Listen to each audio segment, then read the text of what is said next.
Hello, everyone, and welcome to our live stream. We're delighted you're able to join us today. We are thrilled to be hosting the absolutely spectacular Michelle Ellertson when she's going to be telling us all about possession. Very exciting stuff. So that you guys know kind of how this is going to work today. It's just a really nice, relaxed conversation talking about this topic. But we do want you guys to ask any questions that you may have. We're streaming this on the Network University Facebook page as well as our YouTube channel. So you're more than welcome to write any questions that you have inside the comments, and I'll show them up on the screen, just like this. Ooh, technology. Cool. Again, we're scheduled to be here for an hour today, so we definitely want you guys to be participating, but I will also be peppering Michelle with questions as well. But the more that you participate, the more that you'll get out of it. So, Michelle, I think a great place to start is, what the heck is possession? Yeah.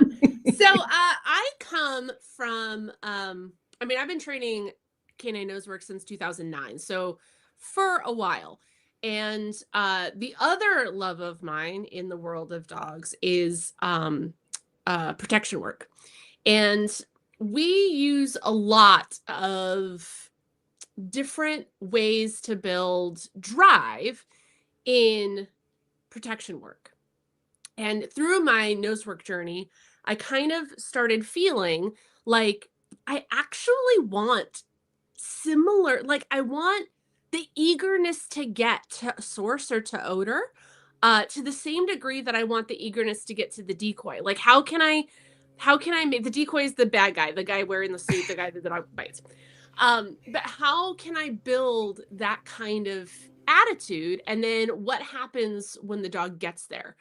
And what started happening as I was experimenting with this through a variety of different modalities was that when the dog was confident and insistent to get to source, when they got to source, there was this overwhelming attitude that the dog had. And the best way that I can describe it is like ownership. Like part of the prey sequence that we don't talk a lot about is this like possession moment or this parade moment where they've got their thing and they're some dogs kind of show it off. You've seen this. The dog gets a toy and kind of goes over to you and shows you that they have it. It's not yours to take and it's not yours to touch, but it's yours to admire. You're admiring them and their prize.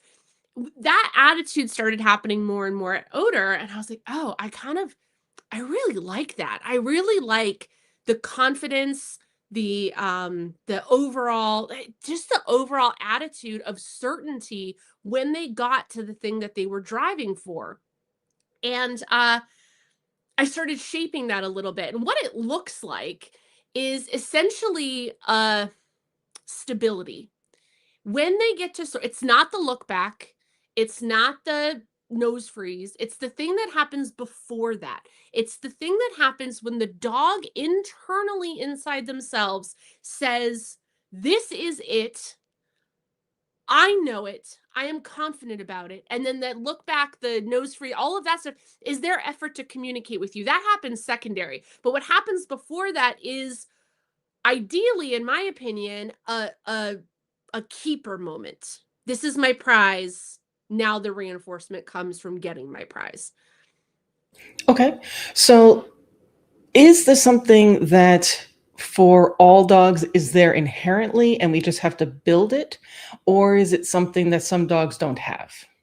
I think that you can get it out of most dogs. There are some dogs who are very, I don't even know what the opposite of possessive would be, but they're very willing to kind of relinquish their prize. I would argue that I want to try to pull a possessive feeling out of even the softest, most cooperative dog. Because because it layers in that attitude of certainty that I want. In the game of nose work, we're not the ones dictating the task here, right? Like we're kind of at the mercy of what the dog says. So when the dog goes, I want the dog to demand that he knows he's found what he's found. I don't want him asking me if that's correct. I want him demanding that dude, I have locked on, the gopher has run down the gopher hole, and or in my case, my back fence has a little nook in it where the bunnies come out. So when the bunnies flee from my yard, which stupid rabbits, I don't know why they hang out in my yard to begin with, but when the bunnies flee from my yard, they go through this little hole, and Cannoli locks herself onto it with all 4 feet planted. Her nose is through the hole. That's a possessive moment, right? She's waiting for the action. She's waiting for the animal to come back through so that she can own it and have it, but she knows exactly what's happening and she's confident about it. So yeah, I mean, some dogs like my Malinois are very easy to get possessive feelings out of because they're that's just in them. I'm shaping it right now with my young dog, and her her responses have been really, really interesting, and I need to get some video because she has this weird possessive response that I mean in true form, she is a weird little dog. So it is not surprising to me that it is also that this particular part of her is weird. But she plants all 4 feet. She's sure about her decision, and then the communication part gets a little bit weird, but we'll work through that. But the possession is there. Okay. So we do have a couple of comments here. So is this similar to an object guard? Yeah. Yeah. This is my thing. Don't touch my thing. Object guard for people who are not in the protection or the Mondio world or French ring, I guess, is the dog is placed on an object. It is told to guard it. The handler leaves, and the bad guys or the decoys or the bite suit guys try to come in and steal the object. And the dog's job is to protect his object from being stolen. Okay. And then we have a couple more. In my experience from bite work training, possession was often built via frustration, holding the dog back via a long line, missed bites. Does that have a place in nose work? I do a lot of dragon stuff in nose work when I'm imprinting odor, when I'm trying to create an experience for the dog where I'm trying to build the dog to feel strong in the work. There's a physicality part that's part of that too. If I have a dog who's going to be receptive to a tiny bit of physical pressure, I will do a little bit of dragging in on the harness or stuff like that. I do more in nose work with dogs that are, it's all about the learner, right? So it's whatever the learner likes. My dogs like the being dragged in kind of stuff. They like feeling strong like that. So that works really well for me. The other thing that I'll do with a softer dog is I might, with the hide in a box, I might try to steal the box away from the dog a little bit and gently, like I might just put my hand in front. And then the minute the dog tries to flex beyond the hand, wow, strongest dog in the whole world. And they can dive in the box and then big action with a bunch of cookies in the box. And then I kind of do it again, right? Where I'm going to steal it. And the dog says, no, you're not. And then flexes forward and goes into the box. I play a lot of games like that with dogs that I'm able to do that with. If I had a serious resource guarder or something like that, I'm going to tackle that picture differently because the dog's feelings in that way are already too strong. So I'm not going to put the dog in a space where he feels legitimately threatened. I want to put the dog in a space where he feels like he can tell me what's going on. I want the dog to feel as strong as possible. As I'm talking, I have a student with this lovely standard poodle, and she's this lovely, lovely, lovely dog. But she's probably one of the least possessive animals I've ever experienced whatsoever. She's so lovely, but she's so soft. So we did a lot of this kind of, I'm pushing, and now I can get to a place where I'm pushing. I'm actually flexing on her shoulder a little bit, and as she pushes forward, I jump back and I kind of run, and she dives into her box, and it's this great moment. That's probably been the hardest dog to build the possession in that I have had yet. So would barrier work as far as the dog having to work around something? Would that potentially also build possession because the environment is offering the frustration? You can, yeah. It's a different kind of determination that they need to problem solve something like that. With dogs that are more physical, who like to, throw their bodies into stuff, I don't know that the barrier work is as fun for them Mhm. as physically pushing through me or physically pushing by me. Okay. Um, you kind of, again, the learner is the one who dictates Right. what works for them. The goal is confidence, attitude, and a demand when they get to their thing that this is the thing and I'm really excited about this. Okay. And then I had a picture that you had shared with me before. Does this kind of show the possession thing that you're talking about? I I think you used this picture in the advertisement for the live Yes. stream. This is my very first nosework dog. This is Hemi. Yeah, yes, this is pretty much as possessive as you get. She was a little terrier mix kind of thing. All of 12 pounds, soaking wet, and she had terrific possession. Before I even knew how to build it or what it was, she had terrific possession, probably from the terrierness in her, Right. and that prey cycle being very alive and well in her little world. Um, yeah, yep, Perfect. this So is we have a it. couple more questions. Possession and consumption, could those look a little similar? If you can give me a little more about what you mean by consumption, I want to make sure I'm framing the question in the right way. Uh, if we're talking about like physical consumption, like the reward moment, they would be a little bit different. Okay. We'll see what they put inside the Yeah. chat. Feel free to embellish on your question, please. Embellish on your question, please. We have licking at odor tins. Yeah. I find that I see what you're saying. Same person. Okay. Um uh I find the licking at the odor tins more of a conditioned response than a possessive kind of thing. I suppose it could be a possessive kind of thing. I would be interested and curious into what the rest of the body language is saying, because possession for me happens, it's a full body response. It's the not wanting the thing to get away. It's the planting all 4 feet. It's the maybe the tail slows down a little bit because they're ready for it to run or they're ready for a fight.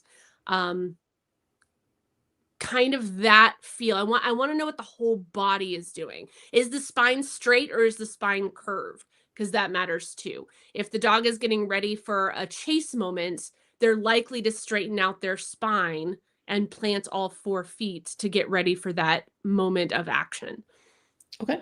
Also, Perfect. I think it's important to note that when I'm building an odor response, I use a lot of active reinforcement. I do feel that, and I think this is why I can get possession from most dogs because of the way that I build the reinforcement moment. I think that for lots and lots of dogs, the reward moment in the game of nose work is very, very still. It's very quiet. It's very still. There's not a whole lot of action that happens. For dogs who like to move their bodies, there's not a whole lot of that freedom being explored during the reinforcement moment. If they need to move their bodies, they tend to run zoomies before searching. And then only when they're feeling like that's been satiated, then they'll go into the hunt. You all may have seen dogs like this where they kind of need to move and they're not really hunting yet. They're just moving and then they'll engage and maybe go right to it, but then they'll engage. And sometimes we call this like, oh, they're surveying the environment. I wonder, and I'm really curious if it's not so much an emotional survey of the environment, but if it's an actual need to move their body and there's not another outlet for that. So if we can, if so, one of the things that I do a lot of is and try to get my students to do a lot of. Sometimes I have to throw things, but we try, we do our best. But I want the reinforcement moment to be as similar to the prey cycle as possible. And Okay. until the kill, bite, dissect, consume, the prey cycle is pretty active. There aren't a whole lot of prey animals who would sit there and be like, all right, dog, I'm in the bush. I'm going to stay right here and you can get me. And like, there's action there.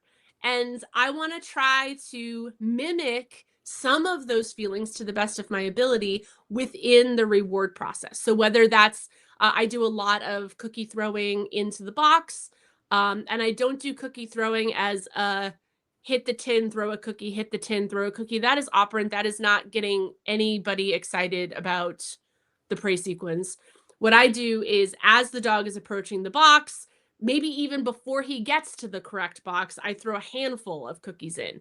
As they're scavenging those, I throw another handful of cookies in. Maybe I intentionally throw a cookie out so the dog jumps out of the box to get it and then jumps back in, handful of cookies. Like I want action and excitement. And through the action and excitement, I get a lock on with a full body prep for that action and excitement. And that's the connection to the possession moment. So how does that play in with pairing? Well, if you're pairing, you're not going to get possession. Okay. Because the reinforcement moment has already happened. There Right. doesn't need to be a demand. And I'm not saying that that means pairing is bad. I do a lot of pairing. But if my goal for that session is to work a possession sequence, I'm probably not going to choose the tool of pairing. I might choose another tool. I know I might choose to go to my boxes. I might choose a visible tin so I can throw the cookies at it. I might choose any other tool. But pairing is probably not the one I'm going to reach for. If I'm working problem solving or a tricky hide placement or maybe a new vessel, pairing is often what I will reach for because I want to give the dog some immediate feedback before I can actually do that. Perfect. So we have a whole bunch of things. Oh boy. Is this harder for an environmentally sensitive dog? I have not found, do you mean the possession part by itself or like the active cookie stuff? That we're talking about the possession. Because I do so much active cookie stuff, I get a lot of anticipation for the reward moment. And anticipation is such a powerful, powerful thing for us in dog training. And I don't know that we're generally speaking very good at using it yet. Like I think it's, you know, creating a reward moment that is super enticing and then putting a pause between the moment that the dog demands it and the moment that it happens, that space in between can be really exciting for the dog. That anticipation moment can be really exciting for the dog. So I actually find the hardest thing with the environmentally sensitive dogs is the way that I create the action at source. So think about it from the dog's perspective. Dogs, because I build it in a box, open boxes. So the dog's head's in a box, and all of a sudden, unbeknownst to him, cookies come raining down on his head. And it's not the cookies that are offensive, it's the noise that the cookies Yes. make in the box as the dog's head is in there in this like silo where that is Yes. echoing. Like that's a lot, right? So Yes. with the more sensitive dogs, I'm careful about how I build the action moment that leads to my possession moment. And I Okay. think that's the most careful part. I find that with environmentally sensitive dogs, if I can get to a point where the reinforcement moment, there's so much anticipation for it, I can actually get really nice possession, even in spaces where there are, this is over time. This is over Right. many moons, many months. Um, this doesn't happen overnight, right? None of this stuff happens overnight Are for there anybody. things that you do in order to build possession that's outside of nose work altogether? I mean, might work. But Right. uh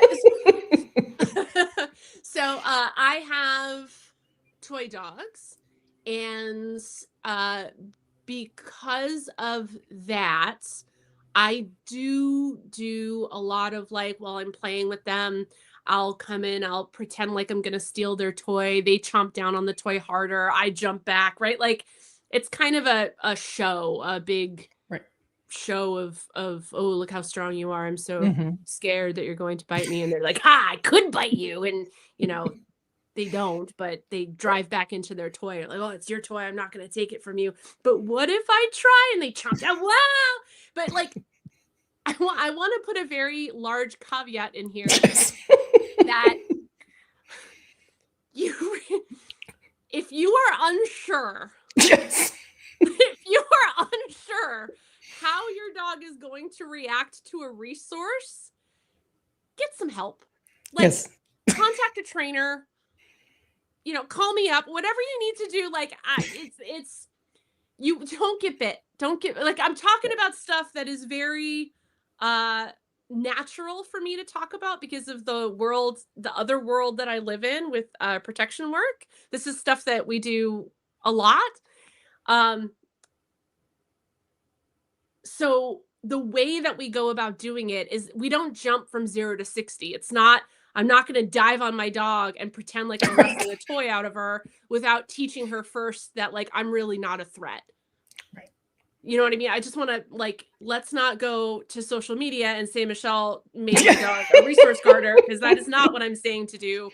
I'm saying to play a little bit. Like, if you have a lovely, funny dog, I do this with my puppy. She'll be enjoying a toy, and she's a parader, so she'll bring her toy to you. It is not for you to touch. It is for you to admire and look at, and then she'll go away and she'll enjoy her toy again. But when she parades it to me, I'll do like creepy fingers at a distance. So if she's here, creepy fingers go this way, and she Mhm. chomps down the toy, I'm going, whoa, right? Like these kinds of games. Um, that is how, outside of nose work, I build the idea that you can own something. For people who may already do tug with their dogs with toys, Mhm. would allowing the dog to win, is that part of it as well? Mhm. Like you're feigning like, "Oh, you're so strong," and the dog goes back like, "Ah, I did, I get it," and they shove it back into you. Yeah, Is that I think yes. I think for some dogs, if you let them win too much, the game is no longer a challenge. So you kind of have to balance that. If you've ever watched like puppies play with each other, it's this constant, like, you win a little, I win a little, you win a little, I win a little, right? And we go back and forth with it. Um, I try to mimic that kind of attitude. Like, sometimes I'm gonna really fight and I'm gonna get it. And maybe I do. Maybe she does lose her bite. That rarely happens. But maybe she does lose her bite and I go flying backwards, and then she jumps on me with the toy and then she wins it. And then, like, all it's kind of it's a cooperative game. right? Perfect. So we have another question for you. Would encouraging possession encourage a dog to pick off hides or paw at them? I have seen the opposite. Okay. I have seen the opposite. And the thing that I think makes it be opposite is the retrieving of hides, or the pawing of hides, or the otherwise destructive behaviors often come from a delay in payment that is too ambitious, too early, I would say. That we're trying to build in an alert behavior, but the dog's choice is something that's undesirable. I don't let the dog pick their thing. I build possession from the moment I introduce dogs to odor. I'm starting to build this idea of anticipating the reward moments, the reward events, the action, the activity, the excitement, all of that. That is what I'm working on from moment one. So when a dog is built like this, I see less tendency to choose something that's undesirable because the anticipation of the reward event takes over. Right? Like, Perfect. it's almost like Preylock. Like, they're so excited about the event that's coming, and the predictable event, that they kind of get like, very planted and very excited that my thing's gonna happen right there. And sometimes you get stiff tail wags, sometimes you get complete freezing, sometimes you get any kinds of stuff. And I'm talking about the whole body. I'm not talking about a nose freeze. I'm not talking about like a formal shaped alert. I'm talking about it is shaping to a degree. Like what I'm doing is shaping the behavior in the dog, but it's not an operant shaping exercise. And I think that's what can go really, really wrong when we try to employ a true final alert behavior. If we do it in a way that is operant or targety or anything like that, it can turn into a thing where the dog is not truly confident about the answer. It's not truly demanding to be paid. It's offering Right. a trained behavior, and it may or may not be honest or true. I think that, this is what possession is it's not an operantly trained behavior. I have not shaped a plant all 4 feet on the ground. It is not shaped like that, right? Could I do that? Yes. Would it be honest? Probably not. I'm So this is building more of like a natural response from the dog that yes. they are feeling, and it's same kind of thing like when they first encounter odor. It's something that's just happening naturally to them. It's not something that we have supplanted onto them. Yes, exactly. And it's happening because I've shaped my reward event. Right. And if I'm not seeing the type of possession that I want, or to the degree or whatever, I'm going to play with the reward event. Hmm. That's the part that I'm changing. I'm not waiting for the dog to do anything, or uh even like I don't even wait for it every time. Like I'm thinking now about how I'm going through this process with Praline, my young dog. And she I don't get it every time, but that's normal. She's so new to odor. She possession comes from confidence. Right. And if she's not sure about it, I'm not going to get it. Like that's my job to educate her about what she's doing is correct. That's my job to put the confidence and enthusiasm into her and to show her the path to get her reward event. I think she's excited about the reward event itself, but she's unsure exactly what is getting it. So Okay. that's kind of the place that I'm going for. I'm a fairly messy trainer. I would describe myself as a fairly messy trainer. And I think that's I mean, I've been so privileged to be surrounded by these great, training minds and who embrace curiosity and wonder and all of this great stuff. But because of that, I've noticed I'm an increasingly messy trainer. Uh but I also trust that the path is going to come out in the end as long as I'm supporting the dog. Like I'm not, the dog may encounter moments of confusion because I've asked a question that was not clear, but I'm right there to be like, yeah, here's a bunch of cookies. Let's go do something else. Like Right. I'm not going to belabor the situation. I'm going to video it. I'm going to go look at it. I may share it with a friend, be like, what is this? Right. What happened? Why is she looking up into the sky like a fairy? Right. Why is that happening? Yes, always make sure that you guys are asking questions. It's always a good idea. So just a few things. So the person who had asked about the consumption, the follow-up that they Yeah. had was body rotation at hide and then reaching with mouth and licking. So is that something that would lean more towards possession, or is that still something else? I mean, it would be in that it's probably not an operant trained response. It's probably some sort of associated conditioned response. I see more licking out of dogs that are heavily paired, Mhm. um, and have that kind of odor equals food response. Um,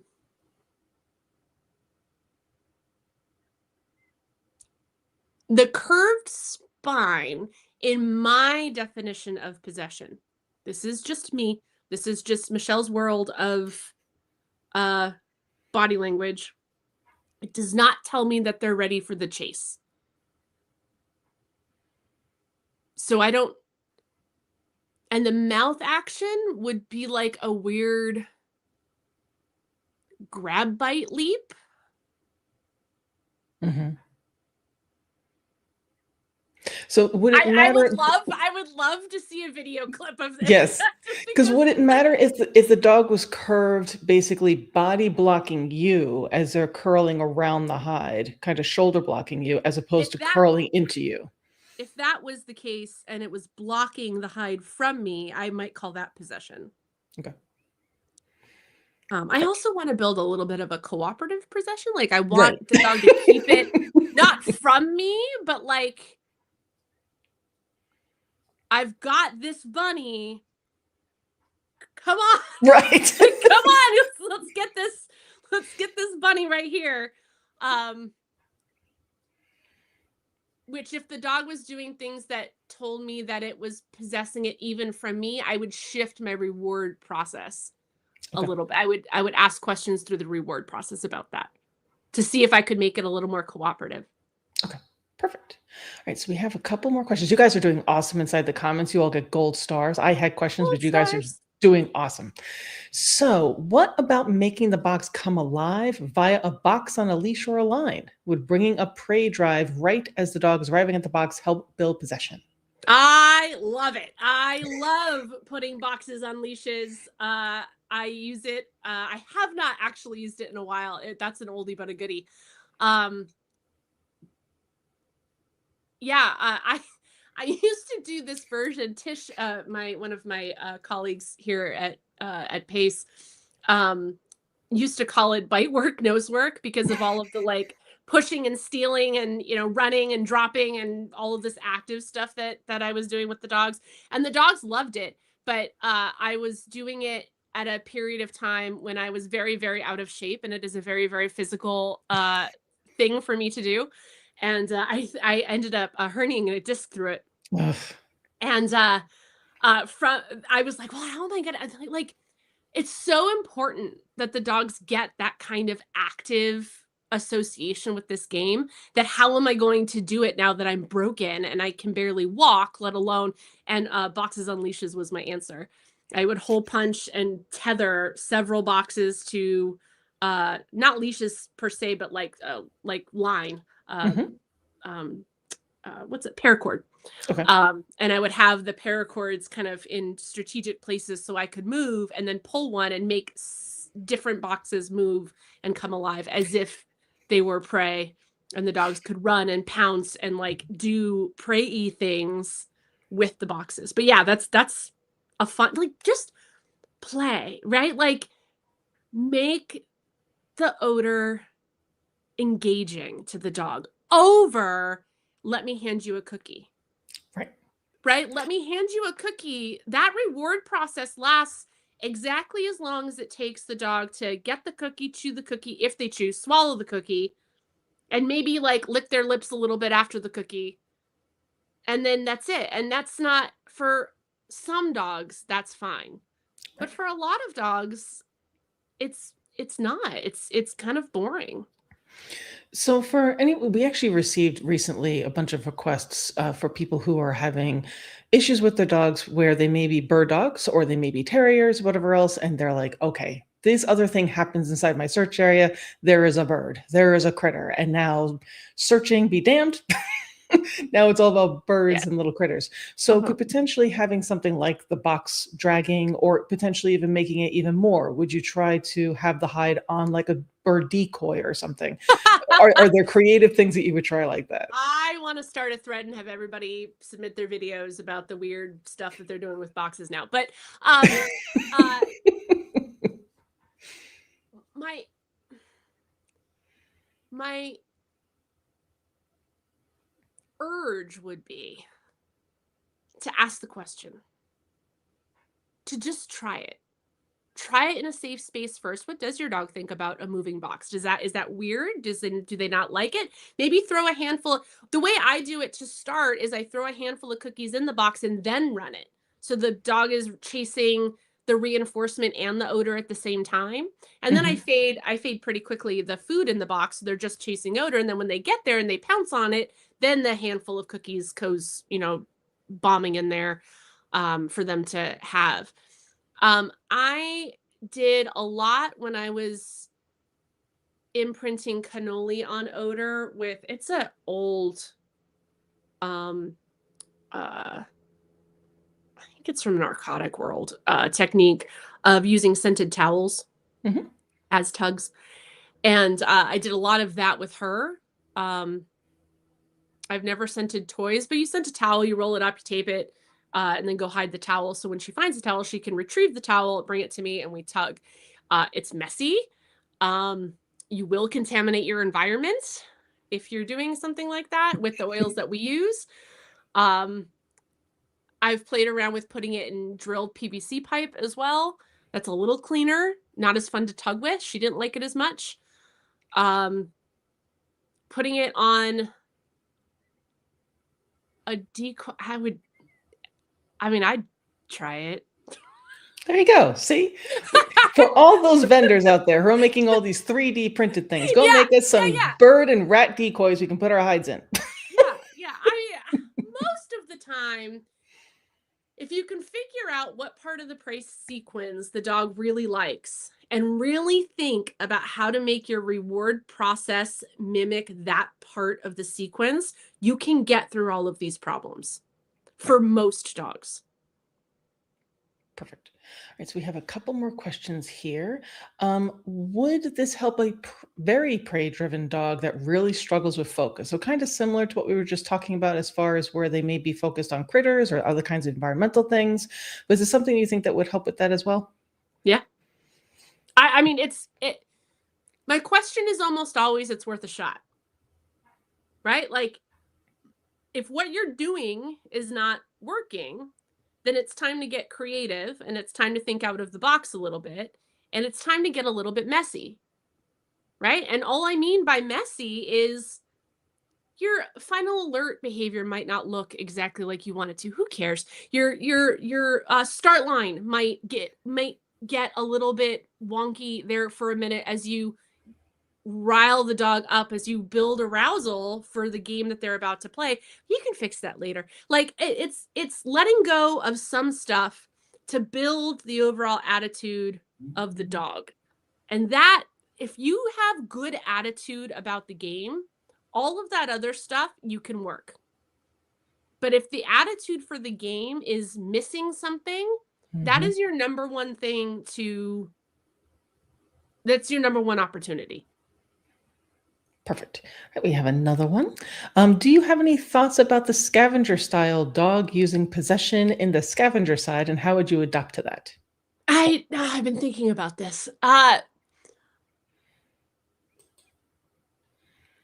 With So I have questions, right? Does the scavenger dog have value for odor? I've worked with a number of scavenging dogs where they were trying to implore pairing sorts of aids, and those that it doesn't work. I do think a release to scavenge more is necessary, because otherwise you're just telling him not yet, not yet, not yet, not yet. Mm, And I think if you can build a door from odor to lead you to this kind of, like, what if the reinforcement process involved something snuffly? Does mhm. that hit something for him that is interesting? Like, does that make him be a little bit curious about odor if it leads to something that's a little bit more less uh, it is behavioral, less, what am I looking for, less behavior and more like intrinsically fulfilling in whatever way. Right. So basically the dog is the one who's making the determination of I I want to scavenge anyway, Yeah, but in order for me to do the scavenging that I want to do, I need to do this other thing first. I mean, kind of pre-Mackie, right? Right. Do this other thing and then we can go do grass snuffles, or we can go do, I'll throw down your snuffle mat if it's that clear. Right. um or maybe you have a snuffle station set up and it's a release to that to go play in that capacity. So could you use the same type of thing for anything that the dog is telling you is a higher value to them? So dogs who are obsessive about water, as an example, Mhm. and you're doing a search that's somewhere near water. Be like, okay, well, you find your hide, and then you can go take a swim. Yeah, I would say that um you kind of need to build that language outside of the searching, right? Like it's too I worry that it would be too big an ask to present a dog with something that is uh that naturally reinforcing, like a body of water, where I really can't control the water. I can control the dog to a certain degree, and I can control my hide placement, and I can control the hide's distance from the water. But the concept of do this to get that, I would want to be trained without the that being so overwhelmingly stimulating that they couldn't do the search, or that the search now is being layered in with a bunch of icky feelings. um I would walk that a little bit carefully. Okay, perfect. So we have a bunch of other things here. Goodness gracious. Throwing cookies in a box and moving box. Do you throw cookies as the dog is finding the box or before the dog searches? uh it depends on the dog. So with our environmentally sensitive dog, I'm not going to be pelting them with cookies on the head. With a dog who does not mind that and really appreciates the action, I mix the timing quite a lot. So sometimes, like if the box is here and the dog gets here, I'll throw the handful here, right? So when he comes in, it's the bunny has run essentially. Like the Mhm. action has happened. Most bunnies the run before the dog actually gets to them, right? Like Right. there's action there. The bunny's not going to wait and be like dead behavior and like, oh, I guess you found me now. Now I'll no, because he's going to get caught right away. He's trying to get away. So that anticipatory, I can build that anticipation if I do it as the dog is approaching, and then after some time of doing it as the dog is approaching, then I delay, let the dog get there, then I do it. And then I go back to as the dog is approaching, then I delay, and then I kind of pull threads on timing to see what response I'm getting from the dog. Most dogs do not take long to get a possession moment on a box where they're anticipating oodles and oodles of cookies falling from the sky. Okay. And one of the questions I had for you Mhm, is whether or not a dog could have different levels of possession. mhm. And then for people who are thinking about this, how can they figure out what level of possession their dog may have? I think you probably know the answer to this question if you watch your dog at all. Uh, like, um, one of my dogs, probably my least possessive dog, would be my shepherd. And even like when everybody gets bones, he's the one who will take his bone to like the middle of the room. And like he has no somebody could take it from him. He's not going to put up like he has no attachment to this thing whatsoever. The girls, what my puppy will choose her spot very carefully, and she's always watching the other dogs. She's my most possessive dog, I would say. She will choose a spot that is in a corner. She will put her body so that she can watch everybody, but at the same time, it's very clear to not take her thing that is her thing. Uh, and the other one is a little more mild than that. She does similar stuff, but she doesn't put herself in a corner and she doesn't keep quite an eye on everybody else. She trusts a little bit more. Okay. But like you can watch stuff like that and kind of tell the level of possession from the dog. Like, I feel like dogs that are playing with toys and give them back to you very freely might have a lower level of possession than a dog who is a little reluctant to give it back to you. And all that stuff's trainable, but you can kind of know what degree of natural possession you're working with before you even get started. Perfect. And the other question I had for you was, what could we potentially be doing when we're doing our nosework training that could inadvertently dampen the dog's possession, particularly when they're doing their searches?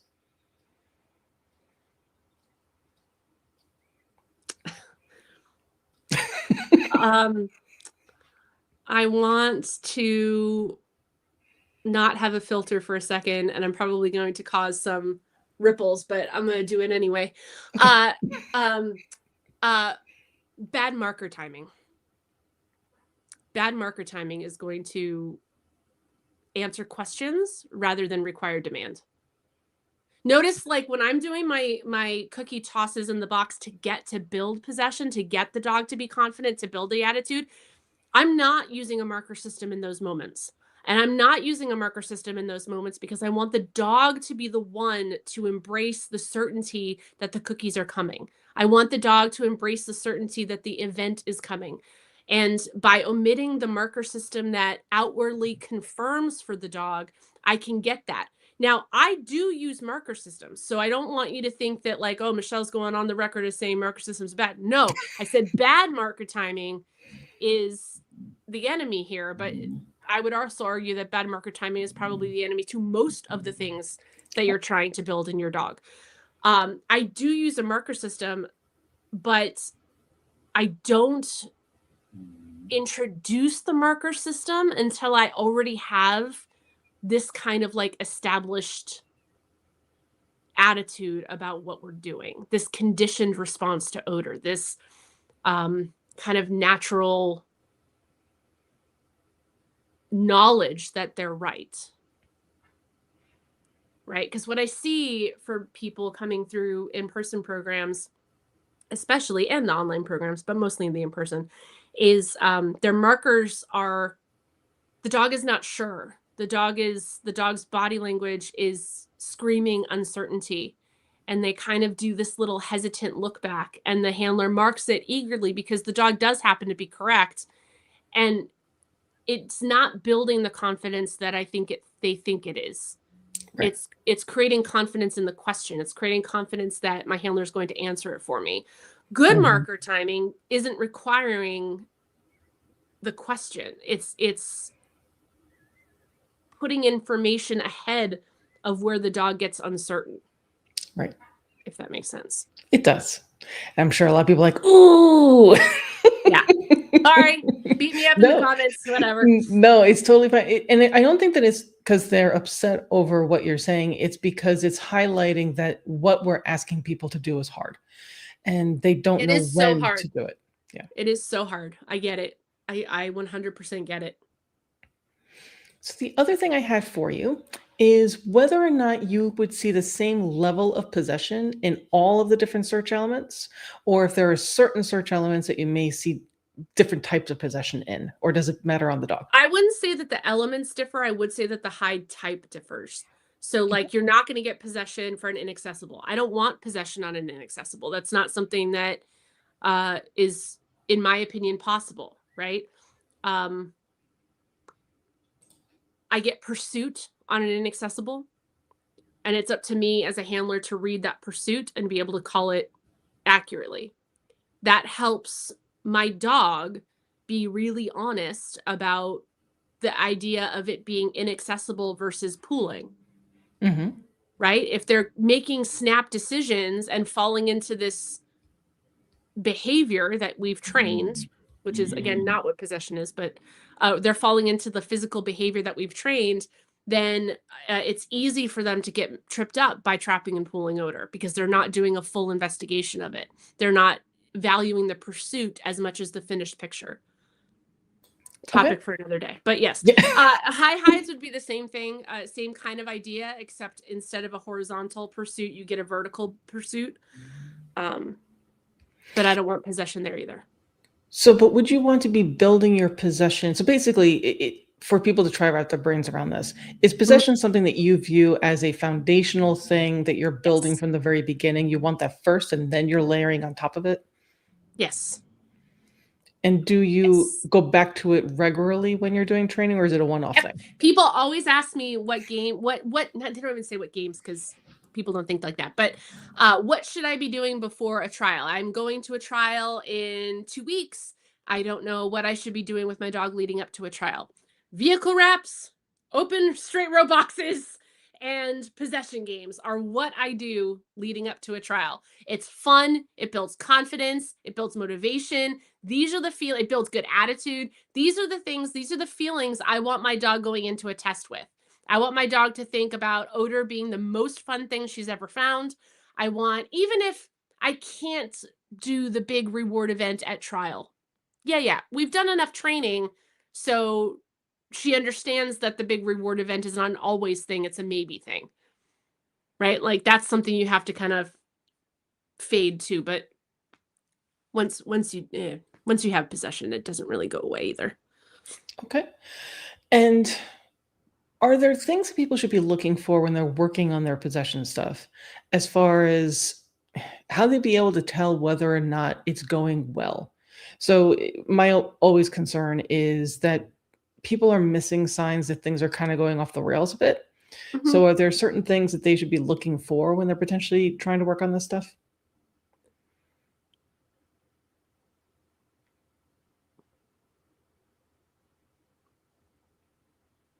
I'm trying to frame the question through the work that I'm doing with Prey right now because she's in this place where we're building this. And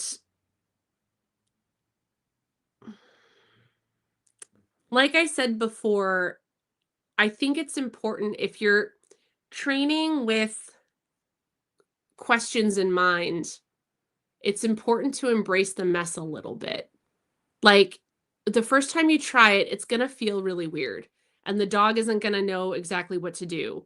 And just keep throwing cookies in the box. Like just laugh, like have a good time. Play some music that makes you really happy during the session. I do that all the time. I almost always have music going in the training room when I'm training my dogs because it helps keep me a little less serious about what I'm asking for.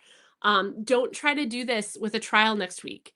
You know, like don't introduce new things when you have a test coming up. That will help you be a little light in the field too. As far as specific behaviors that you're looking for, if you find that your dog is, instead of driving into the box for his cookies, he's starting to stop or hover outside of the box, it's likely that the cookie toss is a little overwhelming for him. So either toss fewer, use softer cookies, or somehow change, maybe use a shallower box, um, change the material of the box, use a rubber bucket. Sometimes the cookies don't sound quite as loud in those metal or in those rubber feed buckets. um Lots of things that you can try, but I try to notice moments of aversion as quickly as possible because that means that something needs to change, and the more quickly I can make that change, the better it is for both of us in the long run. um that would be the biggest one, that like you this could go really south. Otherwise, it's just upping your reinforcement, which is going to help you no matter what you get out of the actual exercise anyway, and encouraging you to play a little bit more with your food. Okay. And then for Just people, try things like yeah. even outside of nose work. Does your dog like chasing a cookie in your hand if you spin around in a circle? Does your dog like tossing, like catching cookies in their mouth? I've been playing around with slamming cookies into the ground so they bounce a little bit and the dog can catch it on a bounce. Um, like things like that you can incorporate too, and then watch the dog's reaction. What gets them excited? What makes their ears twitch? What makes them pant a little bit? What makes them like, "Oh yeah, do that again," right? Like push you for more. And you can play with that stuff outside of nose work. You can go into your living room and have a cookie party and see what your dog thinks about all of these weird ways that you're going to present food. Um and then incorporate them and ask him what he thinks of it in the context of nose work. Perfect.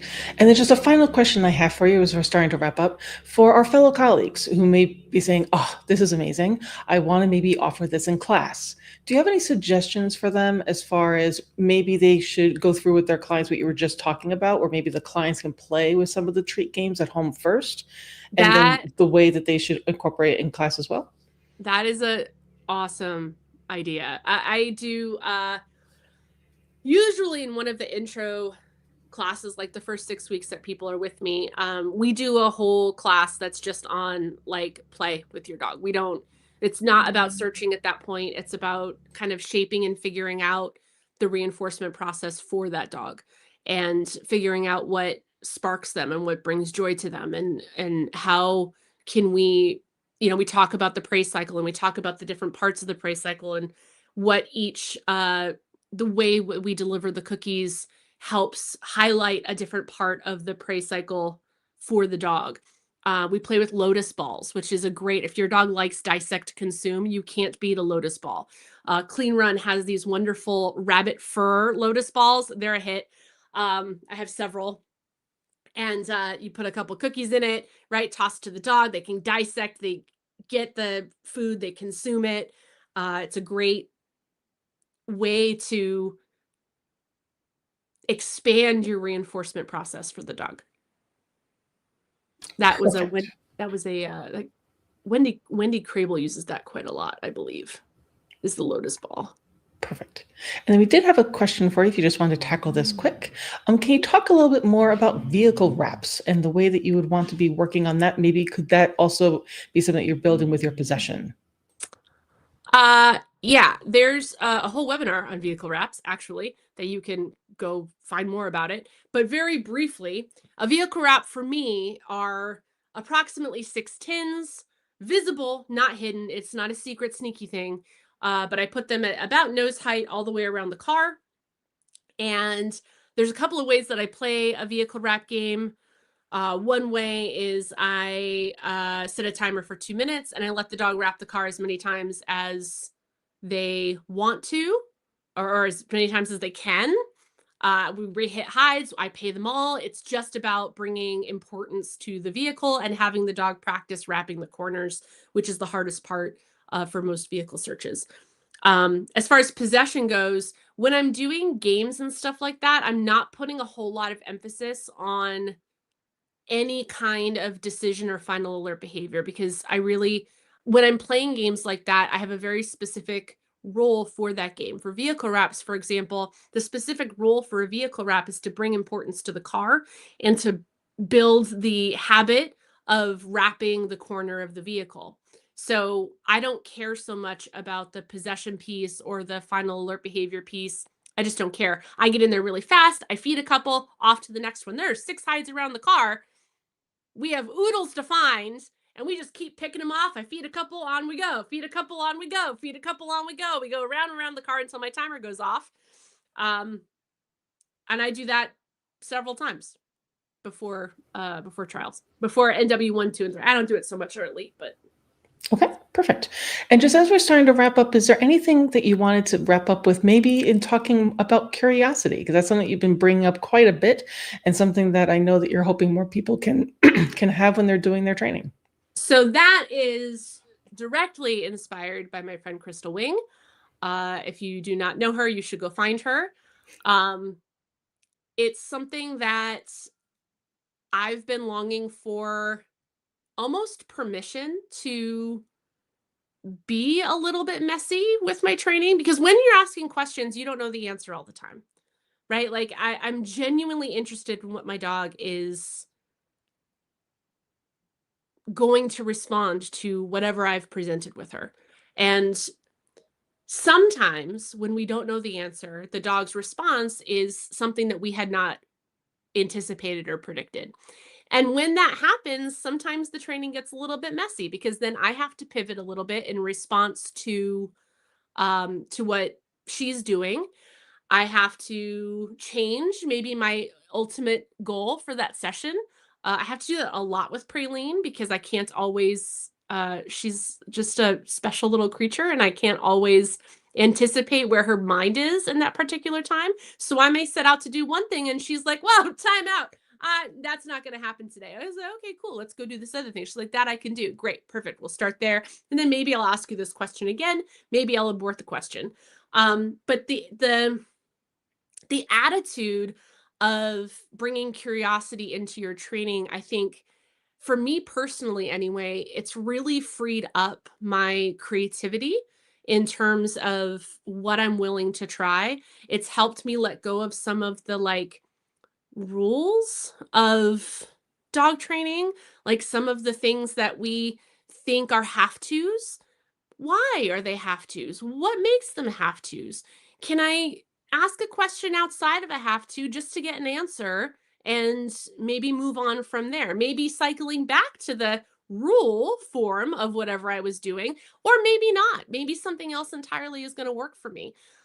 Building Praline's bite work has been a journey of incredible creativity and necessary creativity because she has big feelings that she likes to express through her mouth, and that's not okay. So figuring out ways that I can ask questions of her where she has confidence to give answers is has become crucial for us, and it's honestly, I can't imagine training a dog any other way anymore.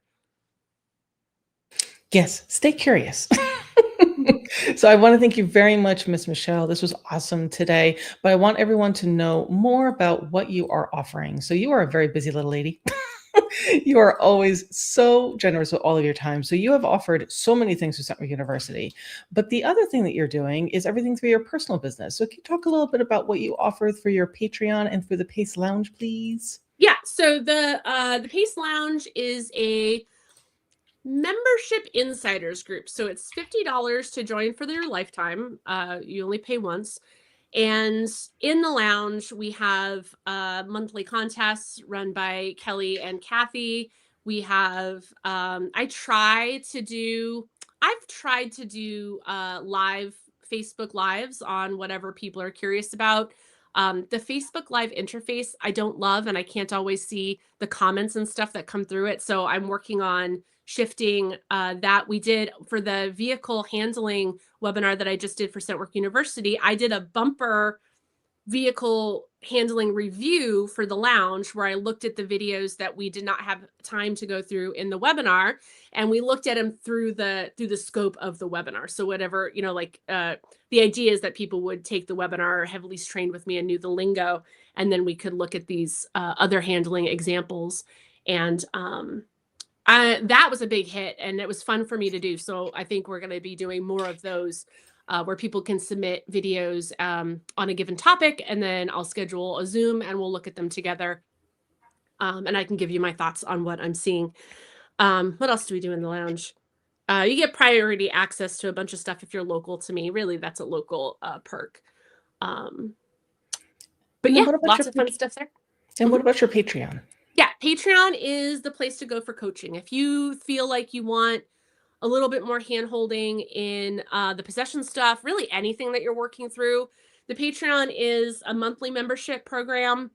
Working spots get to post. It's pretty much a video a day, and I try to review daily. And then they're working on all of their own topics. So we have a weekly coaching call where they can ask live questions, and I will often talk about whatever is currently floating around in my brain.